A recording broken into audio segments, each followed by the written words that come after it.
आइए आज हम बात करते हैं क्लास 11th के चैप्टर भौतिक जगत की, फिजिक्स की। ठीक है, फिजिक्स का ये चैप्टर है पहला, जिसका नाम है भौतिक जगत, फिजिकल वर्ल्ड। और इस चैप्टर में इस चैप्टर को पढ़ना बहुत ही ज़रूरी है, क्योंकि कोई भी फिजिक्स के नियम कैसे बनते हैं ये इसमें बताया गया है। अगर इस चैप्टर को आप बहुत अच्छे से समझ लेते हैं, वैसे इसमें जो इम्पोर्टेंट टॉपिक है साइंटिफिक मेथड, इसको समझना बहुत ज़रूरी है कि कोई भी फिजिक्स का नियम बनता कैसे है।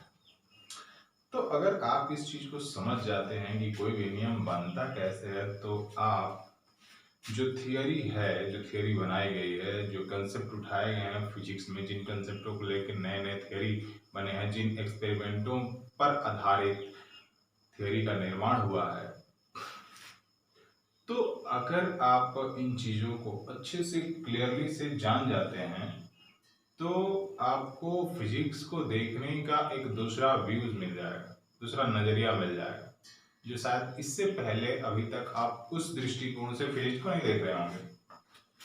क्योंकि फिजिक्स को ज़्यादातर बच्चे समझते हैं कुछ 10th क्लास तक, लेकिन ऐसे कि फिजिक्स आप रट के याद करके नहीं कंप्लीट कर सकते। तो इसे सबसे इम्पोर्टेंट चीज़ है ये है कि इसे समझा जाए, और भी बेहतर तरीके से।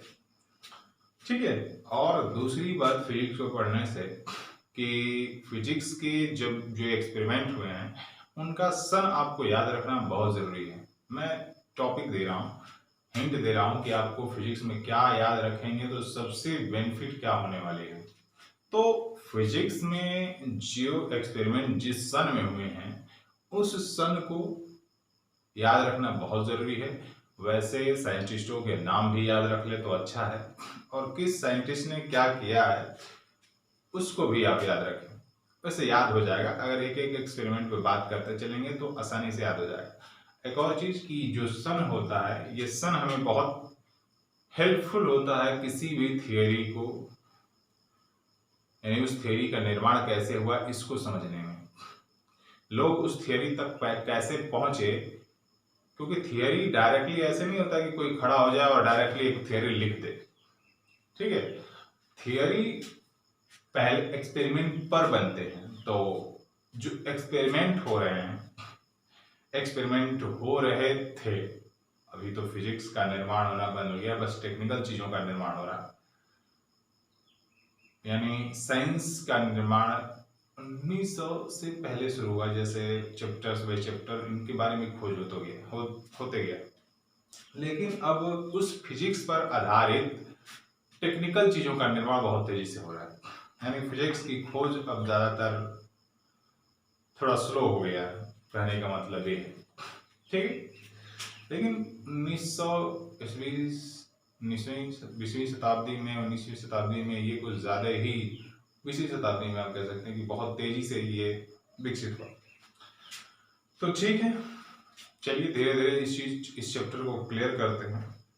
और इस चैप्टर में मैंने कहा ना, एक ही मेथड, एक ही थी इम्पोर्टेंट थियरी है, वो है साइंटिफिक मेथड, जिसको हमें जानना बहुत इंपॉर्टेंट है। पर डायरेक्टली साइंटिफिक मेथड पे नहीं चल जाएंगे। हाँ, एक और चीज़, ये आपका नोट्स है उसका, भौतिक जगत का, तो आपको मैं लिखवाऊंगा नहीं, मैं केवल इस वीडियो में समझाऊंगा और नोट मैं आपको भेज दूंगा। तो इससे क्या होगा कि आप नोट्स कंप्लीट कर लेंगे। ये पूरा का पूरा नोट्स बनाया हुआ है WL द्वारा, यानी मैंने ही इसको बनाया है लैपटॉप से। तो अब केवल आपको लिखना, ज़्यादा लिखने की ज़रूरत नहीं है। अगर आप चाहेंगे तो आप प्रिंट से इसको निकलवा लें, तो आपको लिखने का झंझट ही खत्म हो जाएगा और बेहतर तरीके से इसको बनाया गया है। ठीक है, तो चलिए आइए टॉपिक की बात करते हैं। तो भौतिक पढ़ने से पहले हम लोग यही जानते हैं कि विज्ञान क्या होता है। ठीक, तो विज्ञान क्या होता है, चलिए ठीक है, इसके बारे में परिभाषा जो मैंने दिया है, 3 ठो परिभाषा दिया है इसमें। ठीक, उन तीनों परिभाषाओं को आपको पढ़ के बताते हैं। कह रहा है कि संपूर्ण ब्रह्मांड, संपूर्ण ब्रह्मांड का मतलब धरती, पानी, आकाश। ठीक है, संपूर्ण ब्रह्मांड, ये तो केवल पृथ्वी का वातावरण हो गया। इस पूरे ब्रह्मांड यानी इस तीन चीजों के अलावा धरती और आकाश के बाहर एक बहुत बड़ा अंतरिक्ष है, ठीक है। तो उस एरिया में जो भी चीज आ रहा है वो संपूर्ण ब्रह्मांड हो जाएगा, ठीक है। जिसकी संरचना, एक मिनट,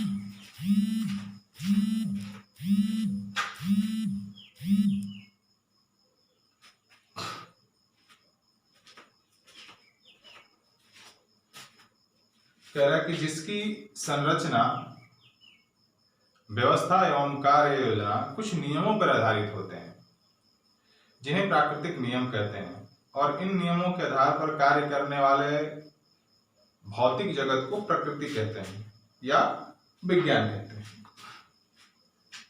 अब देखो, कह रहा है कि ये जो ब्रह्मांड है, ब्रह्मांड में जो चीजें हैं, जो जो ब्रह्मांड जैसे बना है, एक क्वेश्चन अगर मैं आपसे पूछूं तो आपके पास, आपके दिमाग में कुछ अजीब ढंग का एक क्वेश्चन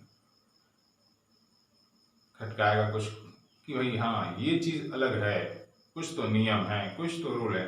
आपने देखा होगा कि जितने भी ग्रह हैं, उपग्रह हैं या स्टार्स है, तारे हैं, उनका सभी जो आकार है वो गोलाकार है।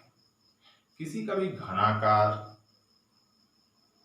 घनाभाकार, बेलनाकार ऐसा नहीं है। तो सोचने वाली बात यह है कि सभी ग्रहों का, तारों का, उपग्रहों का आकार आखिर गोलाकार ही क्यों है? इसका मतलब यह है इस पूरे ब्रह्मांड में कोई ना कोई तो नियम, कोई ना कोई नियम वो फॉलो कर रहा है, अन्यथा सभी का जो आकार है वो गोलाकार ही क्यों होता?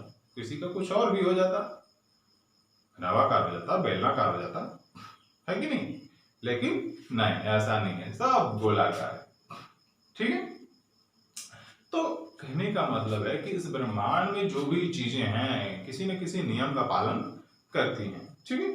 तो कह रहा है कि जो ये प्राकृतिक नियम है उनके आधार पर जो कार्य करने वाले भौतिक जगत है, ठीक है। भौतिक जगत मतलब जैसे धरती हुआ, यहाँ है, कोई अन्य ग्रह होगा, तो कोई न किसी नियम पे काम कर रहे होंगे, ठीक है। अब कहोगे कि किसी नियम पर काम करने का क्या मतलब है? तो किसी नियम पर काम करने का मतलब ये है कि हमारी जो पृथ्वी है वो साल भर में एक चक्कर सूर्य का लगाती है, मौसम चेंज करती है, 3 मौसम, वो पुनः उसी प्रक्रिया को दोहराती है दूसरे साल में, पुनः मौसम चेंज करती है। इसका मतलब क्या है?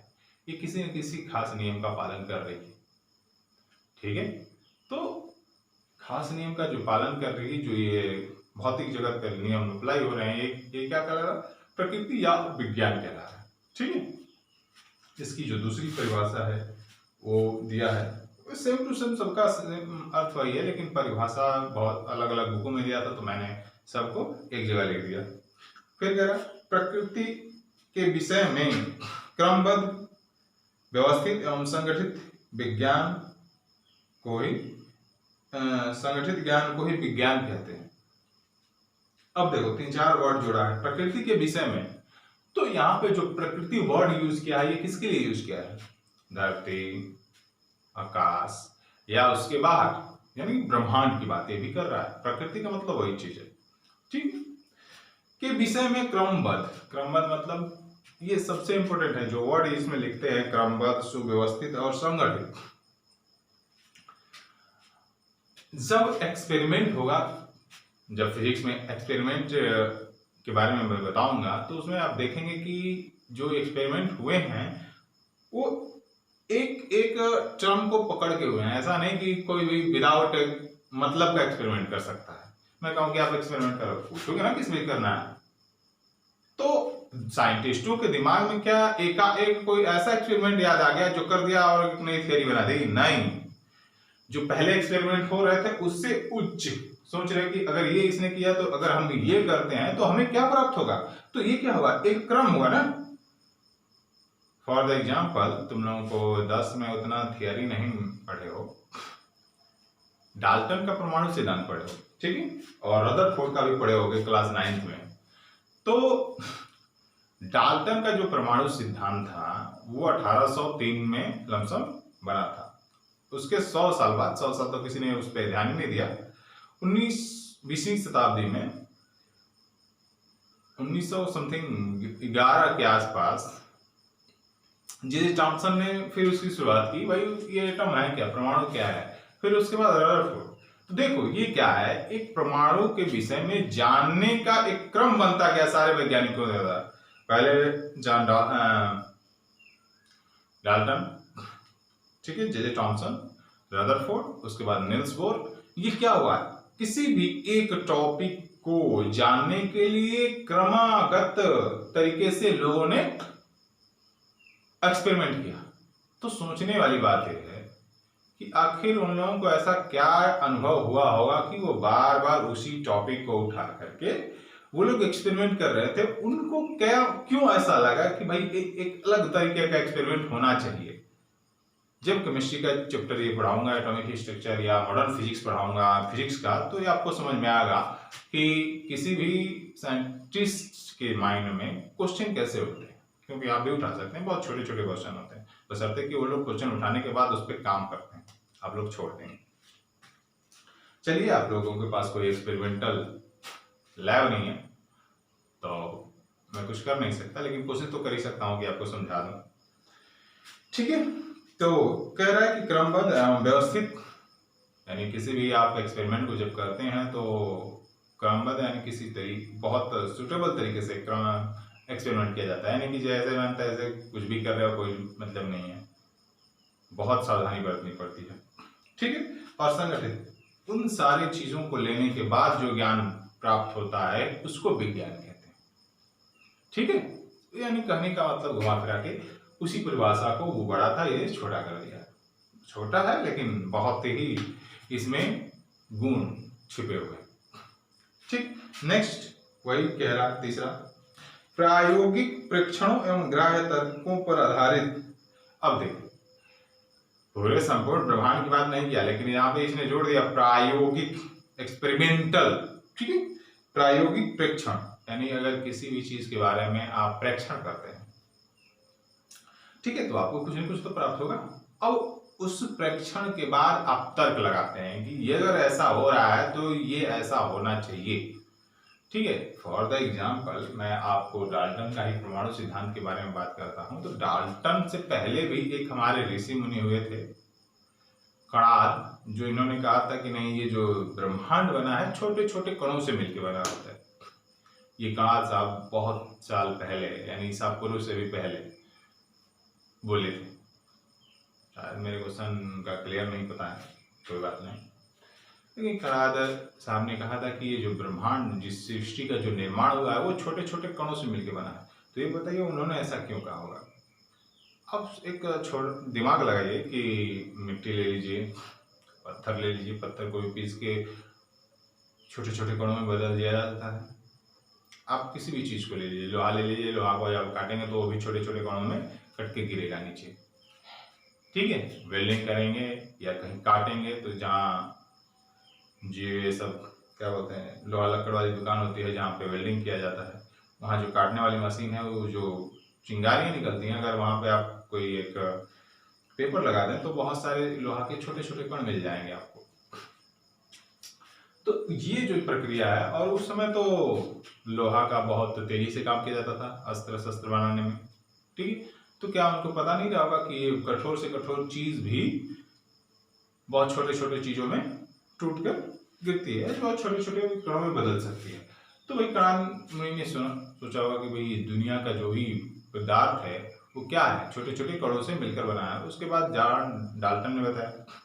तो जॉन डाल्टन ने एक नियम पारित किया। उस समय कणाद मुनि के समय तो साइंस था नहीं, ठीक है, लेकिन वो भी विज्ञान से प्रेरित थे, लोग जानते थे, ऐसा नहीं है। हमारे ऋषि मुनि बहुत ही तेज थे, लेकिन क्या कहा जाए, बाद में लोगों ने केवल समाज को इधर उधर करने में ध्यान दिया, साइंस पे ध्यान देना लोगों ने जरूरी नहीं समझा शायद, नहीं तो शायद आज भारत कहीं और होता। कोई बात नहीं। तो अब कह रहा है कि डाल्टन साहब का एग्जांपल ले लेते हैं। प्रायोगिक परीक्षण का मतलब क्या होता है। तो वो डाल्टन जो साहब थे वो क्लास 10th के प्राइमरी विद्यालय के टीचर थे, और वो जिस केमिस्ट्री पढ़ा रहे थे वहाँ पे लैब था। तो डाल्टन ने कहा कि भाई ये जो पदार्थ सूक्ष्म कणों से मिलकर बनता है, उन्होंने पहले तो उसका नाम दिया परमाणु। तो परमाणु के बारे में कुछ नियम बना दिए कि परमाणु भाई सबसे छोटा पार्टिकल है, इससे छोटा पार्टिकल बन नहीं सकता है, ठीक है, इसको काटा नहीं जा सकता, इसको तोड़ा नहीं जा सकता, ठीक है। तो उन्होंने कुछ नियम बना दिए। फिर बाद में जे थॉमसन आया तो बोले कि भाई परमाणु के अंदर के हिस्सों की बात करने लगे, इलेक्ट्रॉन, प्रोटॉन, न्यूट्रॉन, क्या आखिर परमाणु के अंदर होते कैसे हैं। देखो, पहले तो जॉन डाल्टन ने कहा कि भाई परमाणु क्या है, परमाणु किन किन चीजों से मिलकर बना है, ठीक है। तो उस समय तो बेचारे वो कुछ बोल ही नहीं पाए, क्योंकि उनको जानकारी नहीं था कि परमाणु किन किन चीजों से मिलकर बना है। बाद में जब एक्सपेरिमेंट हुआ तब एक क्वेश्चन जेन्युइन उठ गया कि भाई ये परमाणु के अंदर से क्या निकल रहा है। तो बाद में एक क्वेश्चन उठाया गया कि लग रहा परमाणु के अंदर से कुछ निकल रहा है, एक्सपेरिमेंट होगा तो ये क्लियरली पता चलेगा, पर मैं आपको समझाने का प्रयास कर रहा हूँ, ठीक है। तो ये इसके अंदर से क्या निकल रहा है, इसका मतलब परमाणु जो है ना अकेले नहीं है, वो सबसे छोटा पार्टिकल नहीं है, उसमें कुछ ना कुछ और भी पार्टिकल है। तो बाद में एक सिद्धांत पारित हुआ कि भाई जो जॉन डाल्टन का परमाणु सिद्धांत था जो 100 वर्षों से चल रहा था वो गलत हो गया, एक नए परमाणु का सिद्धांत उदय हुआ, ठीक। तो कहने का मतलब ये है कि प्रायोगिक परीक्षण यानी कोई न कोई एक्सपेरिमेंट होने पर हमें कुछ न कुछ नई चीजों का पता चलता है, ठीक है। तो अब कह रहा है यहाँ पे एक्सपेरिमेंट प्रायोगिक परीक्षण हम ग्राह्य तर्क, जब प्रयोग करते हैं तो कुछ ना कुछ तर्क देते हैं भाई, जैसे जॉन डाल्टन ने दिया, जे थॉमसन ने दिया। जे थॉमसन को देखो ये लगा कि भाई अगर किसी परमाणु के अंदर से ये जो चीजें हैं निकल रही हैं, उनको क्या नाम दिया, लोगों ने दिया क्रम वाइज नाम दिया। फिर उन लोगों के पास एक जेन्युइन क्वेश्चन था कि भाई अगर ये परमाणु के अंदर से निकल रहे हैं तो ये परमाणु के अंदर कहाँ होंगे। तो इसके बारे में बताने के लिए जे थॉमसन ने एक थियरी का प्रतिपादन किया जो बहुत समय तक नहीं, मात्र 3 साल चला, उसके बाद फेल कर गया। तो कहने का मतलब ये है कि प्रायोगिक परीक्षण के आधार पर कुछ तर्क देकर के एक नियम का पालन किया, ठीक है। तो इसी तरह से यहाँ पर जो परिभाषा है क्या बोल रहा है, प्रायोगिक परीक्षण ग्राह्य तर्कों पर आधारित क्रमबद्ध एवं सूत्रित ज्ञान। तो उन्होंने भी क्या कहा था, नियम बनाया था ना उसी ज्ञान के आधार पर। देखो, गलत भी हो सकता है, सही भी हो सकता है, अभी नहीं कि सर अगर उस प्रक्रिया को फॉलो करते हुए बनाए थे तो गलत क्यों हो गया। मैंने कहा ना कि फिजिक्स रुकी नहीं। सबसे सोचने वाली एक बात बताते हैं, जॉन डाल्टन का जो परमाणुवाद था, परमाणु सिद्धांत था, वो गलत था, जानते हो, पढ़ चुके हो तुम लोग। पर जरा सोचो कि 1803 से लेकर के 1911 के बीच में जो परमाणुवाद रहा होगा उसी गलत परमाणुवाद पे चलता था, यानी पूरा 100 साल से अधिक। यानी जॉन डाल्टन ने एक परमाणु का सिद्धांत दिया था जो कि गलत था, लेकिन 100 साल पढ़ा गया सही मान के। अब इसका मतलब ये तो नहीं है कि एक्सपेरिमेंट करना बंद कर दे किसी ने खोज दिया तो। ये क्रम वाइज चलते रहता है। हम उसी टॉपिक्स की बात करते हैं, जो साइंटिस्ट आते हैं, पिछले साइंटिस्ट ने जो खोज रखा है उसी को बाय एक्सपेरिमेंटल प्रूव करने के प्रयास में कुछ नई चीजों का निर्माण हो जाता है, ठीक है। चलो अच्छा है। तो यहाँ पे वही चीज कह रहा है कि प्रायोगिक परीक्षण में ग्राह्य तर्कों पर आधारित क्रमबद्ध एवं सूत्रित ज्ञान को ही विज्ञान कहते हैं। चलो, ये परिभाषाओं का मैं डिफिनेशन क्लियर कर रहा था, मतलब इसको समझा रहा था। अब देखो, साइंस शब्द की उत्पत्ति किस किस वर्ड से हुई है। तो यहाँ पे लिखा है साइंस शब्द की उत्पत्ति लैटिन भाषा के शब्द साइंटिसिया से और यूनानी के शब्द सियो से उत्पन्न हुआ है। अब यहाँ कोई एक किताब में लिखा है साइंटिसिया और एक सीओ। तो साइंस जो आप लिखते हैं SCIENC, तो ये 2 वर्डों से इसका निर्माण हुआ, मतलब 2 वर्ड नहीं, एक ही शब्द नहीं बोल सकते। 2 अलग अलग जगहों पर 2 अलग अलग भाषाएं थी जिनके तहत साइंस का उदय हुआ, लोगों ने इसे साइंस कहना शुरू किया। एक तो साइंटिसिया,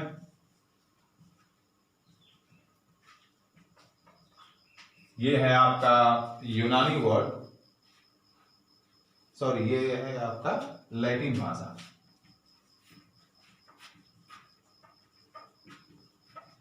ठीक है। और एक है सीओ। ये है आपका यूनानी। ठीक है, तो जो भाई लैटिन भाषा रहे होंगे, कोई एक अलग जगह रहा होगा लैटिन भाषा बोली जाती है, तो वहाँ साइंस के बारे में लोगों ने कहा कि इसका उदय सेंटिसिया से होती है, और ये जो यूनानी लोग थे वहाँ की जो भाषा थी उसमें कहा कि नहीं, ये इसका निर्माण सीओ से होता है। लेकिन दोनों का जो मतलब था वो सेम था, जानना, जिसका अर्थ होता है जानना। इन दोनों का अर्थ होता है जानना। किसके बारे में? प्रकृति के बारे में। यानी इन दोनों का, इस साइंस का उत्पन्न इन दो शब्दों से अलग अलग है, दोनों एक साथ नहीं। तो लैटिन भाषा में कहा कि भाई सेंटिसिया से साइंस बना है, और यूनानी वाले लोग बोले कि सीओ से साइंस बना है। तो दोनों का जो मतलब था सेम था, जानना। ठीक है, तो जब दोनों का जो मतलब था जानना,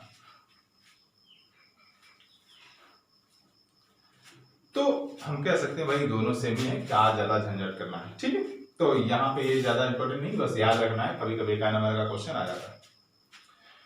फिर इंपॉर्टेंट चीज ये है कि जो टॉपिक है कि साइंस के प्रति रुचि क्यों बढ़ी लोगों में।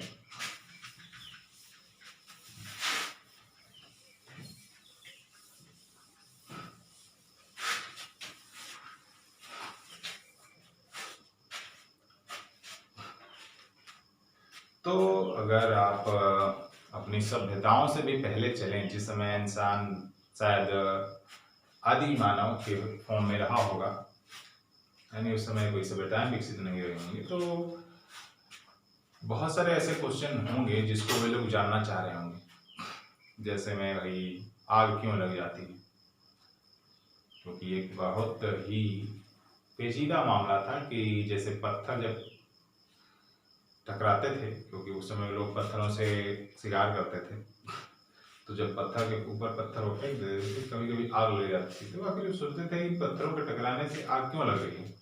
एक बहुत ही पहला क्वेश्चन आप बोल सकते हैं। दूसरा कि भाई ये जो बिजली तड़कती है, आज तो आप जानते हैं बिजली क्यों तड़कती है, लेकिन पहले के लोग क्या सोच रहे होंगे?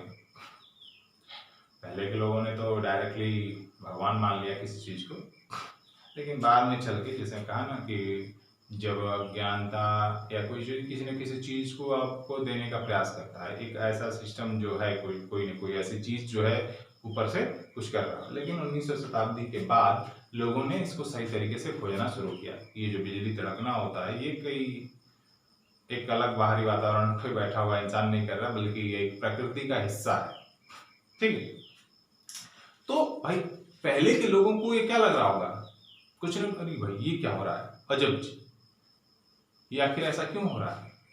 दूसरी बात कि ये सूर्य हमेशा इसी दिशा में क्यों निकलता है, किसी अन्य दिशा से क्यों नहीं निकलता। तो बहुत सारे लोगों के पास बारिश क्यों होती है, ये भी तो सोच सकते हैं, ये पानी कहाँ से गिर रहा है ऊपर से। तो ऐसे बहुत सारे क्वेश्चन रहे होंगे उस समय भी, जो लोगों को भौतिक के बारे में या विज्ञान के बारे में जानने के लिए प्रेरित किया होगा। ठीक है, मैं कुछ और क्वेश्चन बता देता हूं।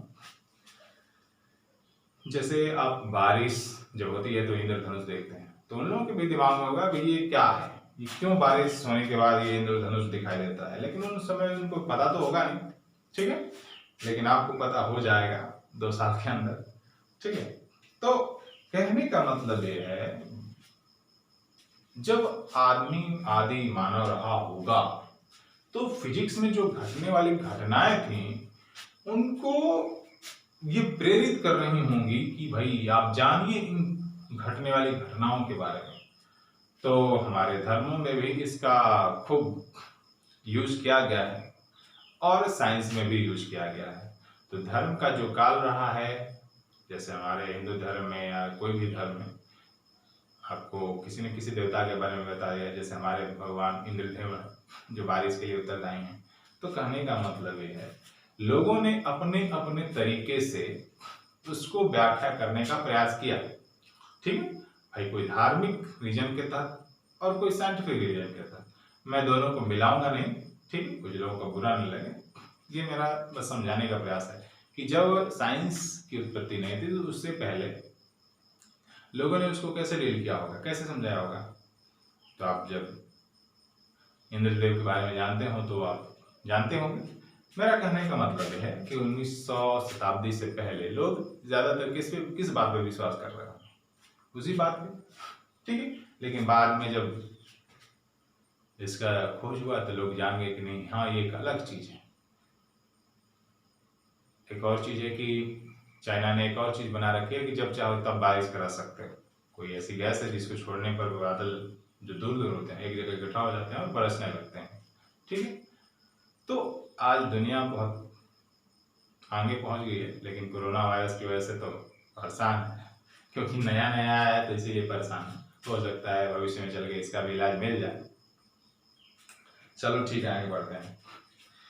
फिर देखो, अब विज्ञान को परिभाषित करने वाले बहुत साइंटिस्ट हुए। अब ऐसा नहीं कि किसी विज्ञान को आखिर परिभाषित करने वाले लोग कौन थे। ऐसा तो है नहीं कि विज्ञान जब किताब किसी राइटर लिख रहा था उसी समय विज्ञान को परिभाषित कर दिया। नहीं, राइटर परिभाषित नहीं करता किसी भी साइंस को या विज्ञान को। विज्ञान को परिभाषित लोगों ने किया होगा अपने अपने तरीके से, साइंटिस्ट लोगों ने, ठीक है। तो अलग अलग साइंटिस्टों ने विज्ञान के बारे में क्या राय रखी। तो यहाँ बहुत सारे साइंटिस्ट हैं जो विज्ञान के बारे में बहुत ही कुछ नियम दे रखे हैं। Albert Einstein, Bruce Lindsay, Niels Bohr, Gerald Holton, Phillips Feeman, ये सारे के सारे जो हैं साइंटिस्ट लोग हैं और इन्होंने विज्ञान के बारे में क्या बोला है। तो कह रहा है अल्बर्ट आइंस्टाइन क्या बोलते हैं, कहते हैं कि भाई संसार के बारे में सबसे अधिक बोधगम्य विषय है कि यह बोधगम्य है। कहने का मतलब यह है कि जिन लोगों को लगता है कि ये संसार हम इस संसार को जान सकते हैं, ये सबसे पेचीदा विषय की आप उसे जान सकते हैं। कहने का मतलब है कि ये अपने आप में ही उलझा हुआ सब्जेक्ट है, ठीक। देखो, परिवार एक साइंटिस्ट होते हैं तो भाई अपने तरीके से देखो, उन्होंने ऐसा परिभाषा क्यों दिया होगा। उन्होंने एक थियरी का खोज किया, रिलेटिविटी। और रिलेटिविटी में यह है कि कौन सी वस्तु कब कहाँ चल रही है इसके बारे में कभी कुछ कहा ही नहीं जा सकता। एक आपको बता देते हैं, चंद्रमा किसका चक्कर लगाता है, पृथ्वी का। पृथ्वी किसका चक्कर लगाती है, सूर्य का। सूर्य किसका चक्कर लगाता है, ग्रह के केंद्र का, सॉरी इस पूरे आपको क्या गैलेक्सी वे है ना, गैलेक्सी वे के सेंटर का। तो कहने का मतलब हर कोई किसी न किसी तीसरे दूसरे चीज का चक्कर लगा रहा है। तो अगर रिलेटिविटी, अगर मैं केवल चंद्रमा की बात करूं, पृथ्वी के चारों ओर कैसे घूमती है, तो कहेंगे वृत्ताकार। अब जरा दिमाग लगा के सोचिएगा, पृथ्वी भी घूमे और चंद्रमा भी घूमे, उस समय चंद्रमा की गति कैसी होगी, चंद्रमा का पथ कैसा होगा। कहने का मतलब ये है, ये सूर्य हुआ, अभी सूर्य को स्थिर मान लेते हैं लेकिन जो होता नहीं है, ठीक है। ऐसे पृथ्वी घूम रही है, यहाँ पृथ्वी है और यहाँ पे चंद्रमा। पृथ्वी जब यहाँ आती है तो हो सकता है सूर्य चंद्रमा यहाँ आ जाए, भाई गोला तो बनेगा ना करेगा ही, तो हो सकता है कि यहाँ आ जाए। तो अगर मैं चंद्रमा के रियल पथ की बात करूं तो यकीन मानियो वृत्ताकार नहीं होगा। वृत्ताकार कब कहते हैं, जब पृथ्वी को स्थिर मान के पढ़ते हैं, पर कभी भी कोई चीज स्थिर नहीं होता। तो जब नहीं होता तो रियल का जो उसका पथ है उसके बारे में आप क्लियरली नहीं बता सकते। तो वही आइंस्टीन साहब बोल रहे हैं कि प्रकृति के बारे में एक बोधगम्य है कि यह जानने योग्य है। ये बहुत ही उलझा हुआ चीज है, छोड़ो जान दो, इतना तुम लोगों के सिलेबस में नहीं है। मैं समझाने का प्रयास कर रहा हूँ ये कि भौतिक या साइंस को जब भी कोई पढ़ो तो साइंटिस्ट कैसे सोचते हैं वैसे सोचो। भाई ब्रूस लिंडसे बोलते हैं कि विज्ञान मानव के अनुभव को समझने और प्राप्त करने की विधि है। तो सही, क्योंकि लोगों ने एक्सपेरिमेंट कर करके ही तो इसे बनाया है और लोगों ने अपने दिमाग से अनुभव से ही इसी चीज को समझाया। फिर नील्स बोर बोलते हैं कि विज्ञान का कार्य हमारे अनुभव की सीमा को बढ़ाना तथा इसको नियमित स्थिति तक दोनों है, ठीक है। तो इसका कहने का मतलब सिंपल वही है कि जो ये साइंस है ये हमारे अनुभवों को बढ़ाता है। जैसे हम ये जानने का प्रयास कर रहे थे कि बारिश क्यों होती है, तो बाद में हम रिएक्शन या एक्सपेरिमेंट से जान तो गए और उसके बाद हमने एक अलग नियम भी बना रखे। जैसे नियम बनाने का मतलब है कि जो चाइना अभी पता है तुम्हें कि एक ऐसा गैस बनाए जिसको छोड़ता है तो भाई बादल इकट्ठे होकर बारिश होने लगता है। तो हम तो पहले जाने कि ये वर्षा क्यों होती है, फिर वर्षा कैसे कराई जा सकती है, हमने उसी सिद्धांत पर नए चीजों का निर्माण कर लिया है कि नहीं। तो चलिए आगे बढ़ते हैं हम। जेराल्ड हाल्टन कह रहा है विज्ञान सदैव एक अपूर्ण खोज है जिसमें सभी तथ्यों को खोजा जाता है। अपूर्ण खोज है, विज्ञान कह रहा है कि अपूर्ण खोज जो है, अभी आपको समझने के लिए कोरोना वायरस ठीक है, विज्ञान इतनी तेजी से आगे बढ़ गया लेकिन कोरोना वायरस कहां से पैदा हो गया पता नहीं। तो विज्ञान के बारे में यही चीज है कि वो अभी अपूर्ण है, सच कहूं तो कभी पूर्ण हो ही नहीं सकता, क्योंकि नई नई चीजों का इजाद होते रहना विज्ञान की अपनी एक बहुत ही बेहतर खूबी है। ठीक है, तो वही बोल रहे हैं जेराल्ड हाल्टन साहब की विज्ञान जो है सदैव एक अपूर्ण खोज है जिसमें सभी तथ्यों को खोजा जा सकता है, खोजा जाएगा। आप खोज सकते हैं, जैसे अभी ये आपका कोरोना वायरस है, तो आने वाले समय में हो सकता है इसकी वैक्सीन बन ही जाए, बनेगा ना भाई, 1 साल 2 साल कभी तो बने। हाँ टाइम लग रहा है अलग बात है, लेकिन बन सकता है, या ना ही बनेगा तो भाई आने वाले भविष्य में बाद में बनेगा, पर नकारात्मक सोच रख के आदमी तो नहीं चल सकता इसमें। ठीक है,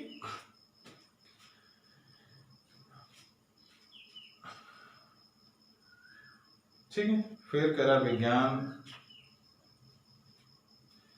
जेराल्ड हाल्टन साहब के ही जो परिभाषा उसी में लिखा है, विज्ञान के माध्यम से उन वस्तुओं या उन नियमों के बीच में संबंध स्थापित किया जाता है जिससे अब विश्व चलता है। तो सही बात है, बहुत सारे नियम या बहुत सारे माध्यम जो वस्तुओं और इंसानों के बीच या माध्यम और उन वस्तुओं के बीच नियमों का, अच्छा ठीक है कहोगे कि नियम वस्तु और इंसानों के बीच नियम काम कैसे करते हैं, इंसान नहीं माध्यम बोल सकते हैं। और वस्तु सपोज दैट मान लीजिए एक मार्कर है, ठीक है, मैं एक इसके लिए माध्यम हूं, ये नियम से बना है। कहोगे सर कहाँ बना है, नियम से, ठीक है मैं समझाता हूँ नियम से कैसे बना है। मैं इसको जब छोड़ूंगा तो ये हमेशा नीचे गिरेगा, ठीक है, नीचे ही गिरेगा। अगर ये भौतिक नियमों से नहीं बना होता तो ये नीचे नहीं बल्कि ऊपर दाएं बाएं सब तरफ जा सकता है। तो यहाँ इस पे एक भौतिक नियम लागू है, हमेशा लागू है। इसका मतलब हर जो पदार्थ होता है, हर जो माध्यम होता है, उन सब पे भी भौतिक नियम हमेशा लागू रहते हैं, यानी वो भौतिक के नियमों से बने होते हैं। यही समझाने का प्रयास कर रहे हैं जेराल्ड हाल्टन साहब। फिर फिलिप फीमेन के अनुसार कह रहा है कि विश्व दृश्य और मूल्यों को कम आंकना नहीं चाहता जो वैज्ञानिक के प्रयास का परिणाम है। अपना दृष्टिकोण है किसी चीज को समझाने का। लोग बोल रहे हैं कि भाई, लोग नहीं फिलिपींस में बोल रहे हैं कि ये विश्व दृश्य के मूल्यों को कम आंकना नहीं चाहता।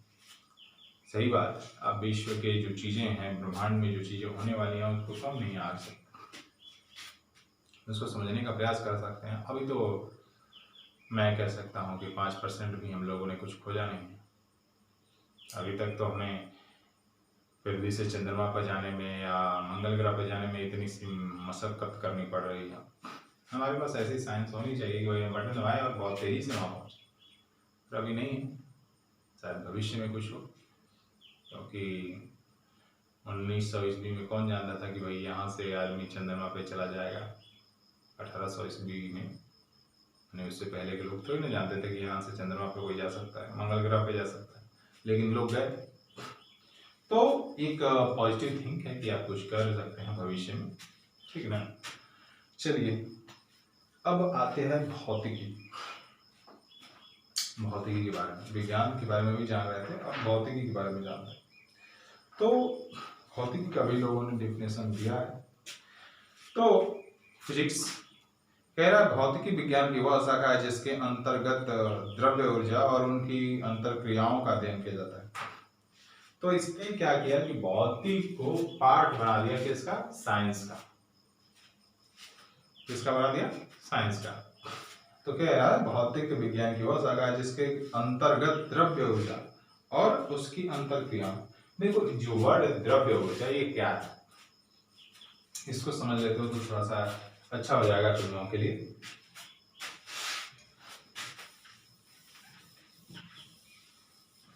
अच्छा एक बात बताओ, दुनिया के हर वस्तु में ऊर्जा है कि नहीं है?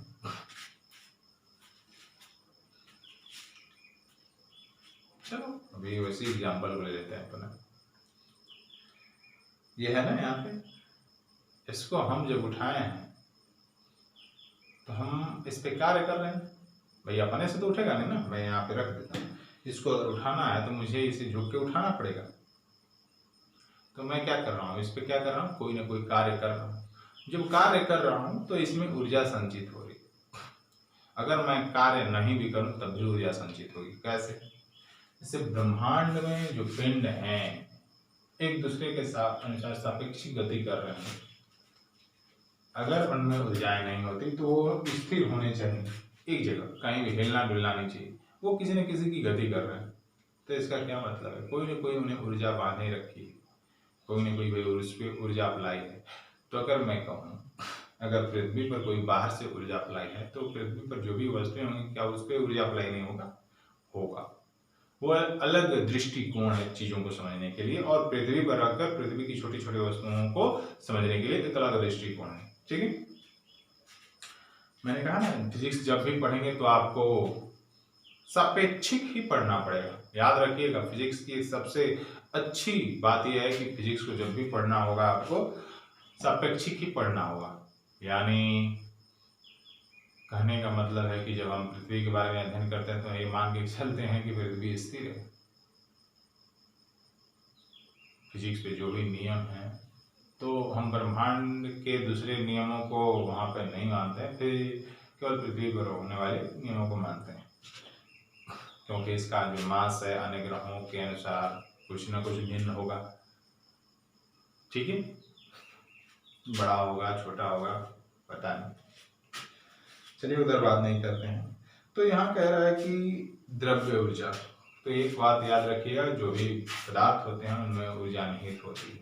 और इसी में द्रव्य और ऊर्जा, द्रव्य और ऊर्जा, द्रव्य एक अलग वर्ड है, ऊर्जा एक अलग वर्ड है। तो द्रव्य से ऊर्जा और ऊर्जा से द्रव्य के बीच जो अंतर क्रिया होती है इसी को भौतिकी कहते हैं। आपको एक और एग्जांपल लेके समझते हैं। जैसे अगर मैं कहूं कि इस ब्रह्मांड का निर्माण कैसे हुआ होगा, तो आप लोगों ने सुना होगा कि इस ब्रह्मांड जब कुछ नहीं था तो एक बिंदु में विस्फोट हुआ, शून्य में विस्फोट हुआ। शून्य में विस्फोट होने का मतलब यहाँ ये है, ये एक देखो पहली बात है कि ये सही नहीं, सही हो भी सकता है नहीं भी हो सकता है। एक किसी साइंटिस्ट का या ज्योग्राफी वाले जो ज्योग्राफी के बारे में जो ये सिद्धांत देते रहते हैं, ठीक ना, कुछ हद तक लोग सिद्धांतों को सही मानते हैं, कुछ लोग अमान्य कर देते हैं। तो अभी तक तो बिग बैंग का सिद्धांत ही सबसे ज़्यादा प्रचलन में है इस ब्रह्मांड को समझाने में। तो इसीलिए लोग ज़्यादा इसके बारे में बात करते हैं, क्योंकि 3-4 लोग और दिए हैं लेकिन लोग फेल कर गए। तो बिग बैंग का जो सिद्धांत है वही ज़्यादातर अभी समझा जा रहा है। कहने का मतलब यह है उससे बेहतर किसी ने सुझाव अभी तक नहीं दिया। ठीक है, जैसे जॉन डाल्टन ने परमाणु का सिद्धांत दिया था तो 100 साल बड़े सही मान के हो सकता है कि हम लोग अभी पढ़ रहे हैं इस सिद्धांत को, बिग बैंग सिद्धांत को, क्योंकि ये हमें बेहतर लग रहा है। इससे बेहतर सुझाव कोई देगा तो भविष्य में देखा जाएगा। तो बिग बैंग सिद्धांत इस कहा गया कि भाई पहले कुछ नहीं था, शून्य था, शून्य में विस्फोट हुआ। शून्य में विस्फोट होना है जहाँ पे मास नहीं था, मास से नहीं विस्फोट हुआ और ऊर्जा में कन्वर्ट हुआ, और वो ऊर्जा धीरे धीरे धीरे कहीं कहीं इकट्ठा होके द्रव्य का निर्माण कर दिया। भाई ग्रह का है ना अंतरिक्ष में, वो उनका निर्माण कहाँ से हो गया? अगर विस्फोट हुआ, आगजनी हुई, तो अगर कुछ नहीं था, केवल ऊर्जा थी, कुछ नहीं, विस्फोट हुआ जिसमें से ऊर्जा बहुत निकली। कहने का मतलब ये है, विस्फोट हुआ उसमें से ऊर्जा बहुत निकली, तो ऊर्जा निकली बात समझ में। बाद में मास कहाँ से निर्माण हो गया? अभी ग्रह बने ना अंतरिक्ष में, उन ग्रहों का निर्माण कैसे हो गया? तो यहाँ फिजिक्स यही कहना चाह रहा है कि ये जो मास है, ऊर्जा से मास और मास से ऊर्जा, और आइंस्टीन का जो E = mc² फार्मूला है इसी बेस पे आधारित है। अगर कहूं तो फिजिक्स को बेहतर तरीके से आइंस्टीन साहब भी रिप्रेजेंट करना चाहते थे कि ऊर्जा जो है मास में कन्वर्ट हो सकती है और मास जो है ऊर्जा में कन्वर्ट हो सकती है। वो तो आइंस्टीन साहब की जब थ्योरी आएगी तो हम बात करेंगे उस पर, ठीक है। तो कहने का मतलब यही है कि ये जो भौतिक है कह रहा है कि ऊर्जा मास में कन्वर्ट होती है और मास ऊर्जा में कन्वर्ट होती है। इसी चीज को जो समझने की, जानने की अध्ययन है, ठीक है, यही क्या कहलाता है, भौतिकी कहलाता है। आई होप कि आपको ये समझ में आया हो। और भी परिभाषाएं लिखी हुई हैं भौतिकी की। मैंने कहा ना ये जो नोट्स बना है 3-4 बुकों को लेकर बनाया गया है, ठीक है, तो ये तुम लोगों के लिए बेहतर होगा। फिर कह रहा है कि भौतिक विज्ञान, भौतिकी विज्ञान वह विज्ञान है, यानी विज्ञान की शाखा ही है जिसके अंतर्गत प्रकृति और इसके अंदर घटने वाली घटनाओं के नियम का अध्ययन किया जाता है। तो घुमा फिरा के यही चीज। अब भौतिकी से रिलेटेड चीज तो यहाँ पे ये है कि इस केवल प्रकृति की बात कर रहा है। अब मैंने कहा ना ये अलग अलग साइंटिस्ट लोग हैं, अलग अलग अब उसको रिप्रेजेंट करने का तरीका देते रहते हैं। तो यहाँ पे कह रहे हैं कि भाई प्रकृति जो है, तो प्रकृति के अंतर्गत जो घटनाएं होती हैं और उन घटनाओं को समझने के लिए जो ज्ञान है, जो अध्ययन है, वही क्या कहलाता है, भौतिकी कहलाता है। मैंने कहा ना प्रकृति में जैसे सूर्य किसी दिशा से क्यों निकलता है, बारिश होती है, धनुष क्यों बनता है, सूर्य क्यों चमकते हैं, तारे क्यों चमकते हैं, तारे टिमटिमाते क्यों हैं, बहुत सारे ऐसे क्वेश्चन जिनको जानने के क्रम में लोग अध्ययन कर रहे होंगे। और इसी अध्ययन, जानने की जो इच्छा है, जानने का जो क्रम है, जानने की जो प्रक्रिया है, वही क्या कहलाएगा, भौतिकी है, ठीक है।